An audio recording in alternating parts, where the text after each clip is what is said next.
ต้องยอมรับความเป็นจริง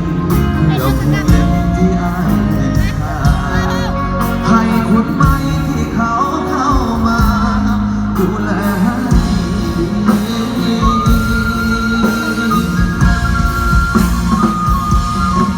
สำหรับอายเราเท่านั้นมีค่าที่ผ่านมา